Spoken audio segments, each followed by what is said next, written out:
부산 부동산은 거품 빠지고 지금 바닥 지나는 중이라는 기사가 있습니다. 이분이 누군가 하면은 기사에 자주 나오는 부동산 서베이의 이영래 대표예요. 이영래 대표. 이영래 대표가 31일, 지난 8월 31일 날, 중개 플랫폼 부동산 서베이가 앱 출시를 한 기념으로 1년 후 부동산 시장 전망 세미나를 개최를 했다고 합니다. 저도 이거 가보고 싶었는데 그날 스케줄이 안 맞아가지고 못 갔는데, 예, 여기 이영래 대표가 이렇게 1년 후 부산 지역의 부동산 시장 전망에 대해서 이렇게 세미나를 하신 것 같아요. 이영래 대표는 부산, 울산, 경남 1년 후 부동산 시장 전망 및 내집 마련 시기는 이라는 주제로 발표를 진행하셨거든요. 그때 이제 말씀하신 주 내용이 부산 부동산 시장이 거의 바닥을 통과하고 있는 시점이라고 진단을 했다고 합니다. 뭐 예를 든 게 지금 해운대 우동자이, 해운대 자이죠. 해운대 자이의 예를 들면서 20년 3월 달에 34평짜리가 7억 9천이었는데 약 8억이었는데 요게 21년도 7월 달 약 1년 반 만에 13억 3천이 되었고, 이후에 지난 3월 그러면은 또 한 1년 한 8개월 9개월 만에 8억 7천5백으로 떨어졌다. 4억이 올랐다가 4억이 떨어진 셈이다.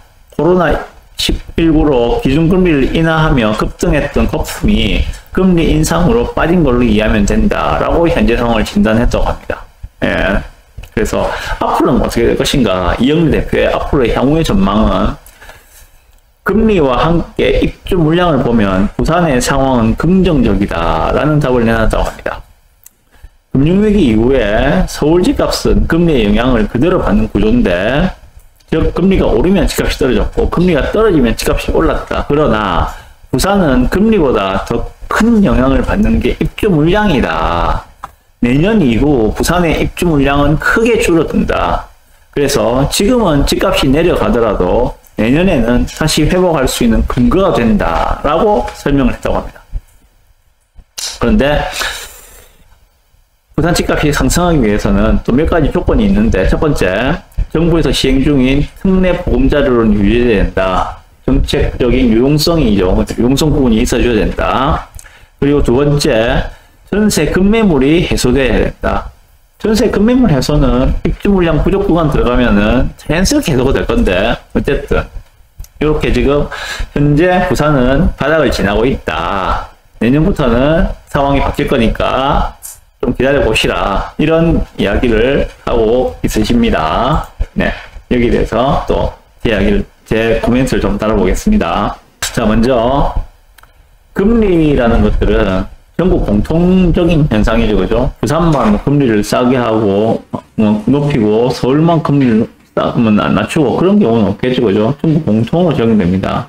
서울이나 부산이나, 거제도나 똑같이 적용되는 게 금리인 겁니다. 그런데, 이영래 대표 같은 경우에는 서울은 금리에 따라 집값이 크게 요동치는 경향이 있어요. 그러나 부산은 하나 더 고려할 게 있다. 그게 뭐냐면 입주 물량이다 라고 하시는데, 저는 이 의견에는 절반은 동의하지만 절반은 동의하지 않습니다.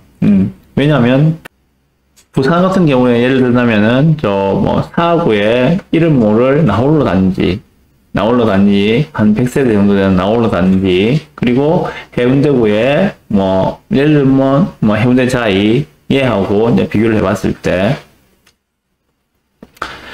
이번 급격한 금리 인상 구간에서 어느 것이 더 많이 떨어졌는가? 예, 해운대 자이가 더 많이 떨어졌습니다. 예, 사구에 나홀로 단지 같은 경우에는 크게 오르지도 않고 크게 떨어지지도 않아요. 마찬가지로 비교해 보면 되거든요. 서울과 부산을 비교해 볼 때 서울과 부산은 집값 차이가 약 2.5배가 납니다. 서울과 부산 같은 경우에는 집값이 평균적으로 2.5배 정도 차이가 나거든요. 그러면 그런 상황에서 아까 예를 든 게 해운대하고 사구에 예를 들었는데, 마찬가지로 서울 같은 경우에 더 많이 떨어지는 것이 기정사실입니다. 네. 그래서 절반은 동의하고 절반은 동의하지 않는다는 건데, 떨어지긴 떨어져요. 부산도.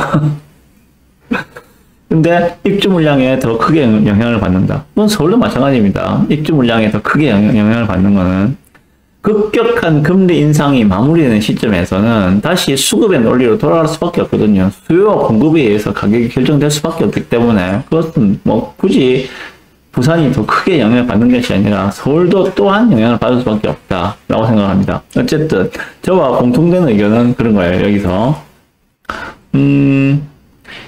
내년부터는 부산은 입주 물량 부족 구간으로 들어간다. 그래서 지금 거품이 빠지고 바닥을 통과하는 중이다. 라는 것 부분에 대해서는 저와 뭐 공감대가 형성되어 있다고 생각합니다. 자, 근데 한 가지 더 말씀드릴 부분은 여기에서 지금 대출금리가 어떻게 되는가 하면은 주택담보대출금리는 4% 중반 정도 보시면 됩니다. 주담대가 4% 중반 정도.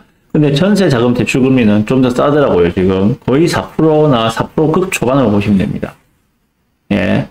지금 전월세 전환율은 5%를 넘어서고 있어요. 전월세 전환율이 5%를 넘는 거는 월세보다는 지금 전세자금 대출금리가 4%라면은 1% 정도 전세로 들어가는 것이 훨씬 더 유리하다 하는 이야기하고 동일합니다. 자, 그렇다면 이 상태가 유지된다는 전제하에서는 다시 말해서 전세자금 대출금리가 4%로 유지된다는 전제하에서는 이후에는 수급의 논리를 보시면은 아마 크게 문제가 없을 겁니다. 근데 만약에 하반기에 또 뭐 9월 위기설이니 뭐 10월 위기설이니 해가지고 환율이 뭐 1350원, 1400원 뚫고 올라가게 된다면은 정부에서는 당연히 금리를 올려서 외화 유출을 막으려고 할 수밖에 없을 것입니다. 그래서 그 상태가 와서 다시 뭐 전세자금 대출금리가 6%를 넘어서는 그런 경우가 나온다면은 다시 추세 하락으로 들어갈 수도 있습니다. 그렇지만은 그런 현상이 발생하지 않는다면은 수요와 공급의 논리에 따라서 가격을 보시는 것이 맞지 않겠는가라고 생각합니다. 어쨌든 지금 부산 집값의 현 단계 아직까지 부산의 부동산 시장은 침체가 지속되고 있다. 그러나 거래량은 작년보다 반등을 하고 있어서 그나마 위안이다 하는 내용과 집값이 떨어져도 비싼 아파트는 잘 팔린다. 소위 말하는 5분위, 4분위의 매매 거래량이 늘고 있다. 상대적으로 싼 아파트, 뭐 2억 미만 이런 아파트의 거래량은 미미한 수준이다. 이걸로 봐서는 현재 부산의 부동산 시장은 실거주장이다 라고 해석을 하시면 될 것 같고요. 다시 말해서 현재 거래량의 모습과 어떤 아파트들이 잘 팔고 있는가에 대해서 짚어보셨고, 마지막으로 보신 게 현재 그러면은 이제 내년부터는 어떻게 시장이 전개될 것인가. 내년부터 입주 물량 부족 구간으로 들어가기 때문에 올해까지 이제 입주 물량이 마무리되고 나면은 내년부터는 전세가에서부터 먼저 반등이 나올 것이고 곧바로 이것들은 매매가 상승으로 연결될 것이다. 요게 지금 오늘 제가 말씀드리는 주 내용입니다. 이거 처음 드리는 말씀이 아니잖아요. 몇 번 말씀드린 거예요. 몇 번 드렸는데 오늘은 한 번 더 뭐 기사가 있어서 그 기사 갖다가 3개를 엮어가지고 말씀을 드려봤습니다. 네.